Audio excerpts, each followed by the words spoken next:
Welcome back to Rashley's Barbecue. I'm Randy, and today we're going to be cooking some pork loin ribs, pork loin back ribs. So y'all stay tuned. We'll get started with the seasoning.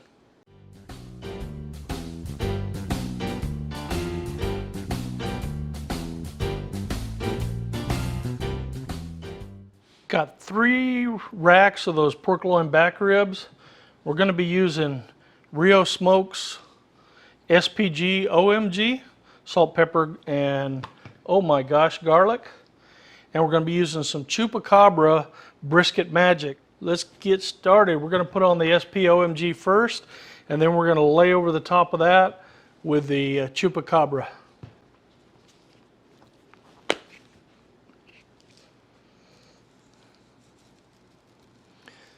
These ribs, by the way, already have the membrane removed.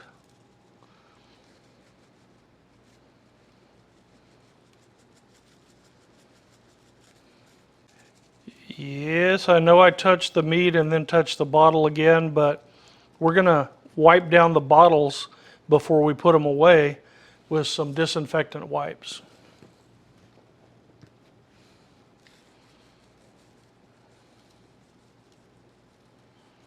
We'll put on this layer, and then the salt in these rubs will draw out some moisture from the meat, and after it does that and gets this layer wet, we'll put a little bit more just to top it off.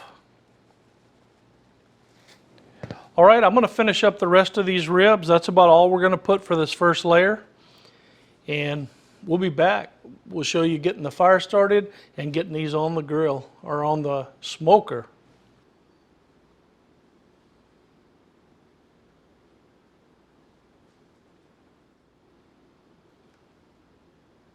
You can see how the moisture has come out and wet those spices on top.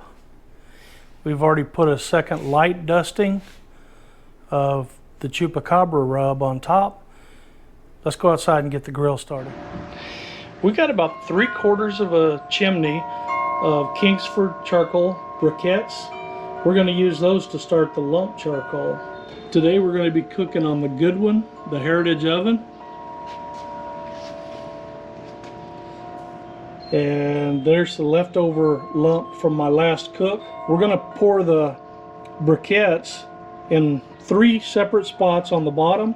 Then we're going to cover it with a lump and let the briquettes light the lump. And once we get up to temperature, we'll adjust the vents to hold about 250 and get the ribs on. We poured that chimney of briquettes in the bottom in 3 different spots. And then we put 8 pounds of this B&B mesquite lump charcoal, lump charcoal on top of the briquettes. We'll leave the lid open, let the lump get going pretty good. Then we'll shut the lid, adjust the vents for the temperature we want, and we'll let it go.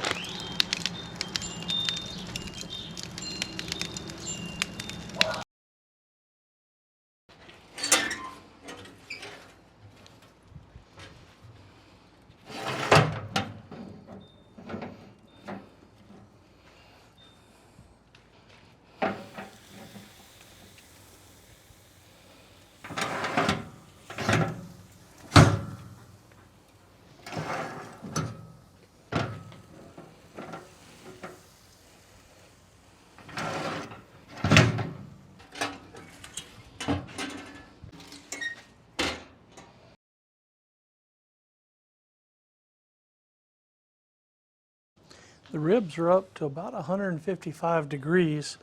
I'm going to go ahead and wrap them. We're going to try pink butcher paper this time. I've never wrapped ribs in butcher paper, so we're going to give it a try.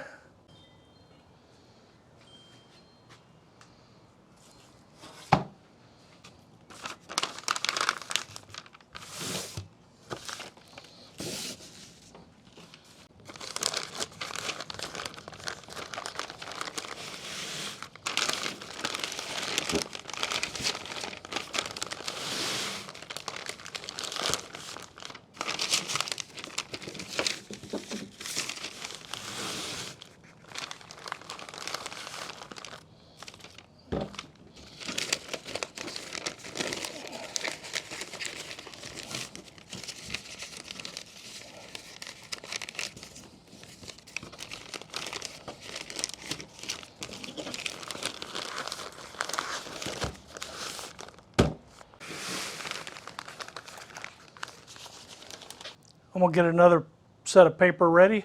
I'm gonna wrap one rack of ribs in aluminum foil just so I can compare the difference. I'll bring you back when we're done. Yes, it's raining. A little rain never stops a good cook though. It's not raining that hard. But even with the rain, the pit's still holding around 250, 260. All right, the remote thermometer says 201 degrees. So let's take a look, probe a couple of spots and make sure that we're good all over, and then we'll pull them.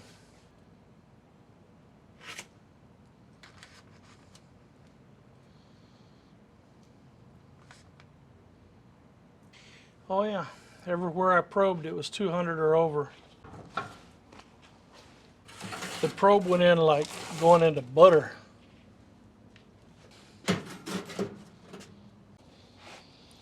Thing I like about this fish spatula is you can pick up the ribs when they're completely done without them bending too much. It's so wide. Awesome. 201, like butter. Can't read it, it's dark. 207.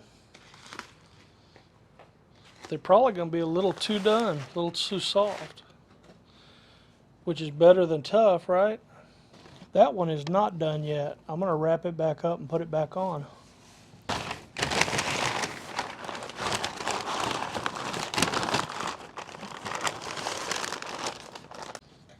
Let's just open it up so we can get an accurate look at it.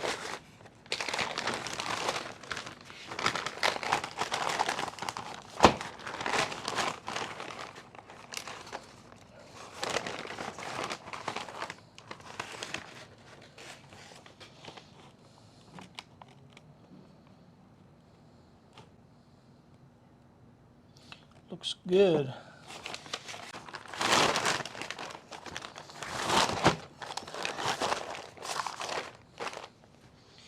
And that one is definitely done. All right, let me get that one back on the grill.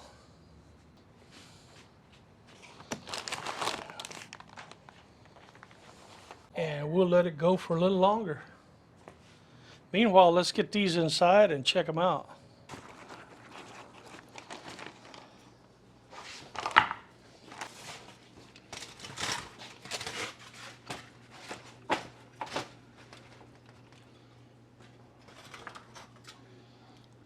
And the verdict is, the ribs cooked in the foil cooked faster,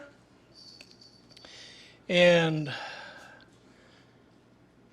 they're actually way overdone. They're falling to pieces. They're delicious, but they're falling to pieces. They're too tender.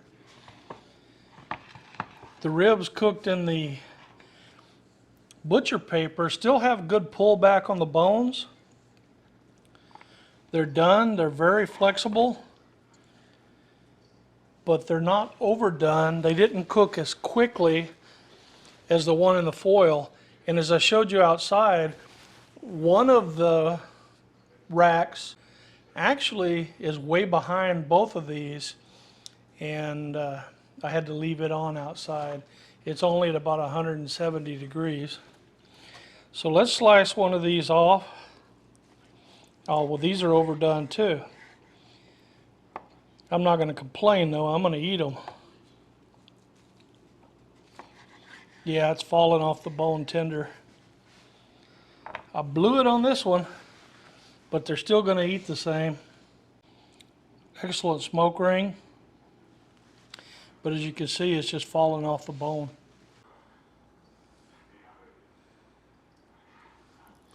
It's not as bad as the one cooked in the foil. When I say bad, I mean it's just overdone. It cooked a lot faster, but I guess that's what I get for trying two different methods at the same time and trying to get them to come off at the same time. It just didn't work. Let's see what we got.